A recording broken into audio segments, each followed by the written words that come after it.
Yo, what's going on, YouTube, and welcome back to Goal Line Hockey. It's your boy, Kevin Forte, and it seems like we've got the Seattle Kraken roster pretty much officially signed off.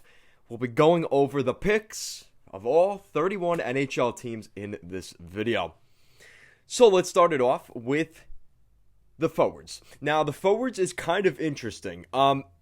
Honestly, not, pat myself on the back a little bit, but it's pretty close to what I had for what the Seattle Kraken would pick. But it's a little bit interesting here with the Flyers to start things off as they select Carson Twarynski. Not the pick I had them going with. Obviously, there were better guys that were available. James Van Riemsdyk, Jakub Voracek.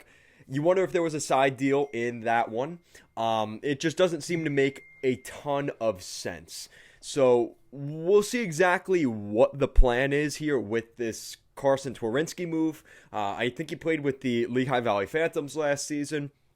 So don't be surprised if we hear a side deal about that. Moving on, the Winnipeg Jets, Mason Appleton. Now, we were not really that surprised. I actually picked the Winnipeg Jets losing Mason Appleton here to the expansion draft, so no real surprise there. The Penguins lose Brandon Tanev. Not a ton of shock there. A little bit high on the price tag at $3.5 million AAV.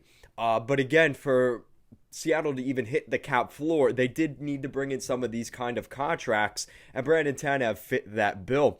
The Predators lose Kalle Järnkrok, so no, Ryan Johansson and Matt Duchene are still with the Predators. Congratulations there.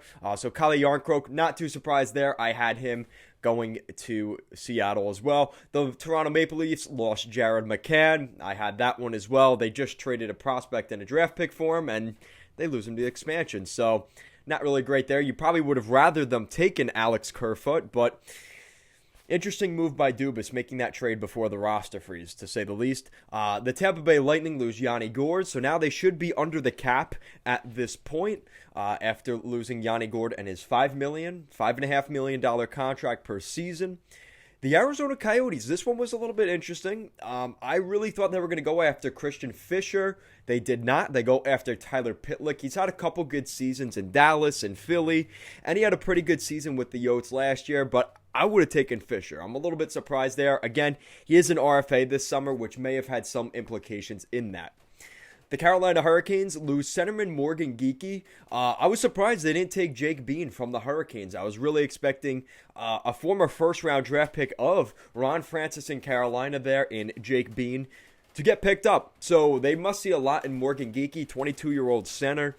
He is one of the better players in the Charlotte organization with the Checkers. So this is a good prospect to add to the Seattle roster, but I really was expecting Jake Bean to go here, especially with the way he moved up the lineup for the Canes last year in the postseason.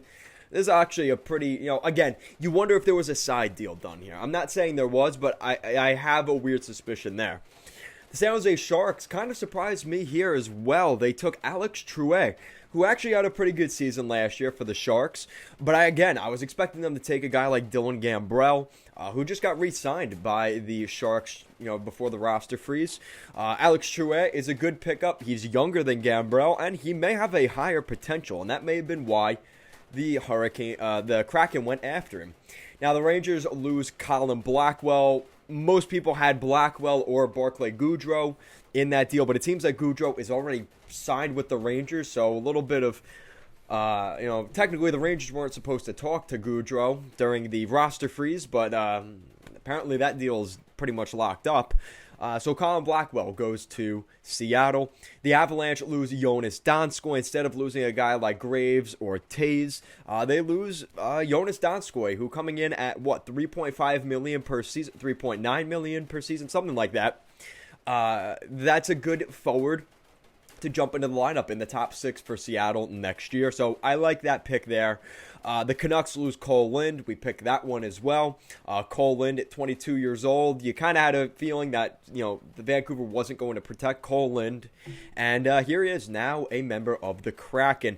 The New Jersey Devils lose Nathan Bastian. There really wasn't a ton there in New Jersey. I mean, you could have looked at PK Subban, Will Butcher, Connor Carrick on the blue line. But honestly, Nathan Bastian was the guy I picked. that did make sense. Again, trying to keep the cap hit low, that is a good move there by Seattle. The Islanders lose a right winger, Jordan Eberle. So the Islanders, once again, now have freed up over $24 million in cap space this summer between the Nick Leddy deal, the Andrew Ladd deal, and now Jordan Eberle going to the Seattle Kraken. They are just giving the Islanders cap space this summer to maybe land Gabriel Landeskog. So obviously, I miss Jordan Eberle. He was a great Islander, had a couple great moments with the Isles, but he's going to be a very good scoring player, which is hard to come by, especially in the expansion draft or in general in the NHL. A guy like Jordan Eberle is definitely a valuable asset.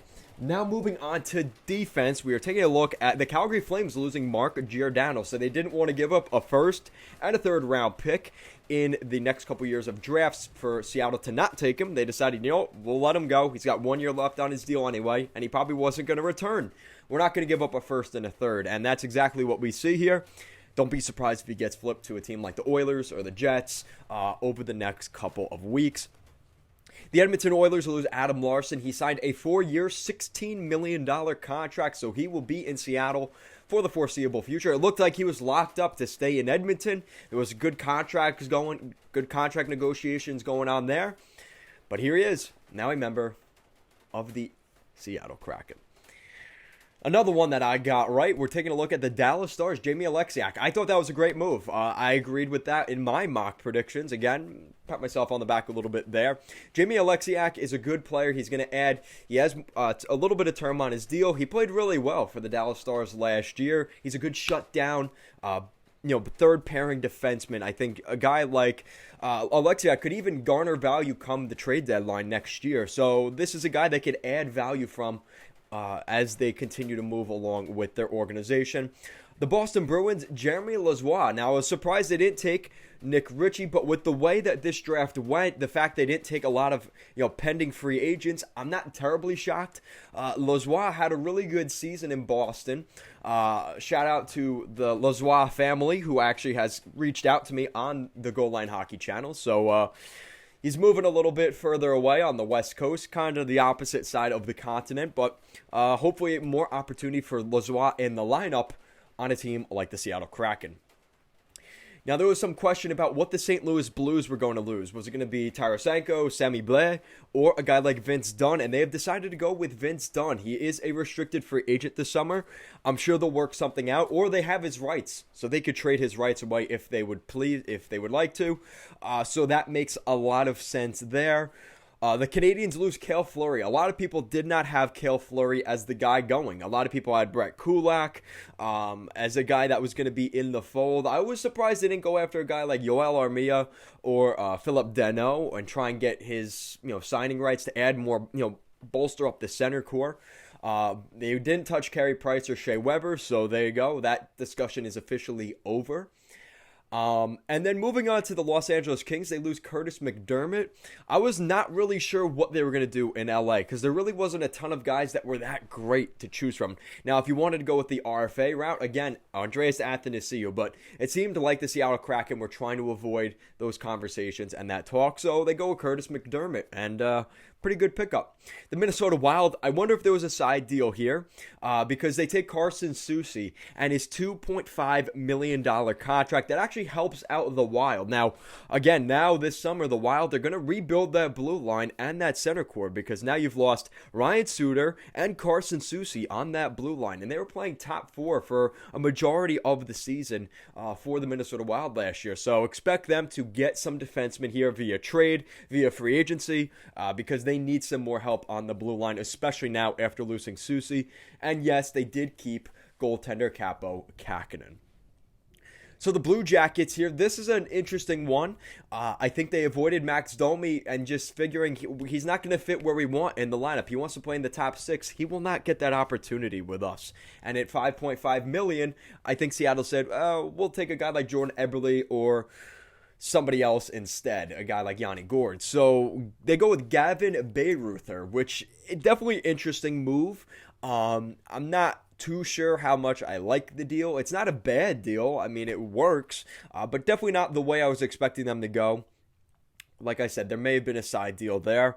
The Anaheim Ducks, a guy that Ron Francis drafted in the first round. with the Carolina Hurricanes. Hayden Fleury, former first-round pick of Ron Francis, heading to Seattle. So he took one of his 2 first-round selections from Carolina, one of them being Hayden Fleury. And I was worried about that when the Ducks got Fleury, is that probably Seattle would take a guy like Hayden Fleury, and that's kind of exactly what happened. All right, and then the Sabres. I got this one right, too. Here we go. I'm doing pretty good here. Sabres select the Sabres lose William Borgen. Again, Seattle doesn't need all that salary, so taking on Jake McCabe's $2.1 million deal or Colin Miller's $2.5 million, why are you helping out these teams? Don't help them out if they're not going to give you draft picks, and that's exactly what they did, adding to the prospect pool. And you bring in a guy like William Borgen, who had a cheap contract at 22, 23 years old, 24 years old, something like that. He's a fairly young player. Will Borgen could add some depth to this team for the foreseeable future, and I think that's a good pickup there by the Kraken. And then moving on to the goaltenders, of course, to end things off. I got 2 of the 3 goaltenders here. We got Chris Driedger from the Florida Panthers. Again, that kind of seemed like it was destined to happen, kind of like Marc-Andre Fleury to the Vegas Golden Knights. Just seemed like a foregone conclusion. That's what we would see. Vitek Vanacek from the Washington Capitals. There was some discussions about Justin Schultz maybe, but it turns out they go with Vitek Vanacek, so we got 2 out of 3 right. But they surprised me with the Ottawa Senators selecting Joey Daccord. Interesting pick. He had a decent season last year with the Senators, so I think the Senators are actually a little disappointed they lost Joey Daccord here. And honestly, not a bad pickup overall. Obviously, I think there were some side deals here. If I'm just going to take a guess, looking at the rosters, the Bruins seem like a team that may have been. The Blues, maybe, if they didn't want to take Tarasenko. But the Bruins, who else? The Bruins, the Wild, the Blue Jackets, and the Philadelphia Flyers seem like the teams that I really think there was a side deal done. And potentially Carolina if they really wanted to keep Jake Bean. So, honestly, this is a pretty good roster. I mean, I'm trying to think. How many did I get right? 1, 2, 3, 4, 5, 6, 7. I did pick them getting Bailey. 8, 9, 10, 11, 12, 13. So I got 13 out of the 30 right, which honestly isn't that bad. Now, honestly, a lot of people had different mock drafts and stuff like that, and everybody was fairly close. So I got almost half. I got almost half right. That's pretty good, right? Batting, if you bat a 400, that's pretty damn good. So, yep, that's it, guys. Let me know what you guys think in the comment section down below. Now, I do want to add as well, we don't know everybody that's been drafted. That was only 28. So I'm even closer, 13 out of 28. We still don't know who the Detroit Red Wings selected. It looks like the Chicago Blackhawks lost. Let me see if I can find him now. I apologize for that, guys. The Blackhawks lost John Quenneville. And I think that's it. We do not know who Detroit selected. So when that gets released, put it in the comment section down below who the Red Wings lost in the expansion draft. But we've got everybody else in. So honestly, pretty interesting here. Obviously, they missed out on the big names. Tarasenko, Price, Ovechkin, Landeskog. They didn't go after any of those guys. And honestly, that was probably the safer bet. So, we'll see what happens. Let me know what you guys think in the comment section down below of the Seattle Kraken expansion here. What are your thoughts on this Seattle Kraken team? Let me know. And if you guys like what we're doing here at Goal Line Hockey and want to see the latest news around the NHL and more videos just like this one, make sure to give this video a big thumbs up and an even bigger subscribe down below. Guys, as always, thank you so much for watching this video, and I will see you guys next time.